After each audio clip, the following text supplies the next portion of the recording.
Jangan lupakan sejarah, mengingatkan kembali pembantaian 30.000 jiwa lebih di depan Ka'bah.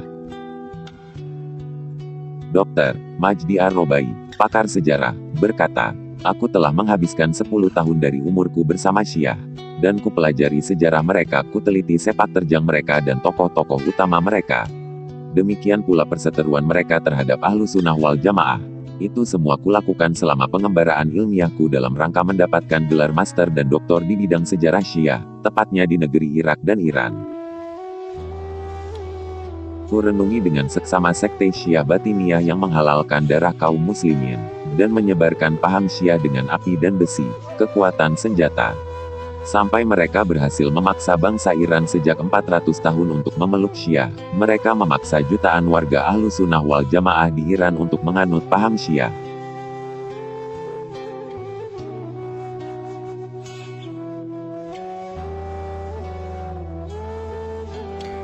Sampai-sampai para sejarawan mengatakan bahwa jumlah Ahlus Sunnah yang dibunuh oleh Syiah di masa Daulah Safawiyah, Syiah Rafidah, mencapai 1 juta jiwa.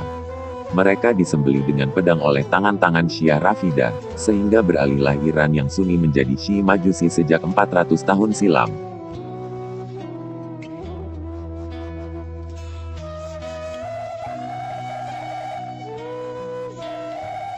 Lebih dari itu, pada saat-saat paling kritis dalam sejarah, kaum Syiah Rafidah justru berkoalisi dengan kaum Yahudi dan Nasara untuk melawan Ahlus Sunnah wal Jamaah. Inilah penyebab terhentinya ekspansi Futuhat Daulah Utsmaniyah di benua Eropa, setelah mereka berhasil menaklukkan belahan timur Eropa. Daulah Utsmaniyah sempat menjejakkan kakinya di jantung Eropa, dan mengepung kota Wina, Austria, namun akhirnya mereka harus kembali ke negeri timur Asia, dan melupakan impian penaklukan Eropa dan masuknya warga Eropa ke pangkuan Islam. Oleh karena itu, salah seorang sejarawan Barat terkenal berkata, "Andai bukan karena pengkhianatan dan serangan kaum Syiah Safawiyin, Rafidah, terhadap Khilafah Utsmaniyah dari arah belakang, niscaya Utsmaniyun akan menguasai Eropa seluruhnya, dan beralihlah Eropa menjadi benua Islam."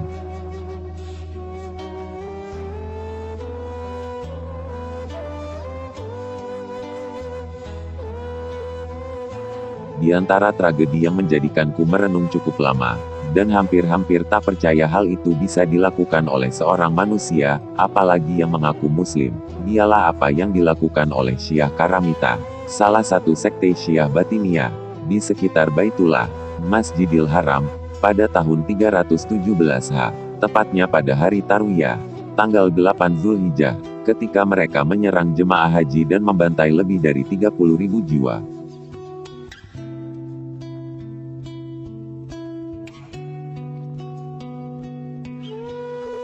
Kubah sumur Zam-Zam mereka hancurkan, pintu Ka'bah mereka congkel, kiswahnya mereka lepas, dan siapapun dari jemaah haji yang bergelayutan di kiswah Ka'bah mereka sembelih. Lalu mereka kuburkan jasad kaum muslimin TSB di sumur Zam-Zam.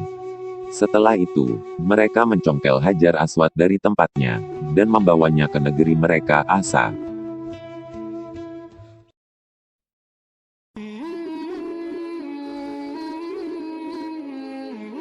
Setelah merenungi tragedi ini, barulah aku meyakini kebenaran ucapan Syekhul Islam Ibnu Taimiyah tentang kaum Syiah Batiniyah, bahwa mereka itu lebih kafir dari Yahudi dan Nasrani, dan memerangi mereka lebih wajib daripada memerangi orang-orang kafir, sebab mereka tergolong kaum murtad. Hari ini, setelah kita menyaksikan penyembahan terhadap Bashar al-Assad yang terjadi di Suriah, dan pembantaian serta pembunuhan terhadap Ahlus Sunnah lewat serangkaian genosida yang belum pernah dilakukan kaum Yahudi maupun Tatar, Mongol, sekalipun, ditambah lagi penghancuran dan penistaan masjid-masjid, yakinlah aku bahwa Bashar al-Assad dan Syiah Nusyairiyahnya adalah anak cucu dari Syiah Batiniyah Karamita TSB. Benarlah firman Allah, sebagiannya merupakan keturunan sebagian lainnya, seakan-akan sejarah sedang terulang kembali. Ditulis oleh Dr. Majdi Ar-Robai, diterjemahkan Madinah 8 Jumada Saniyah 1436 H.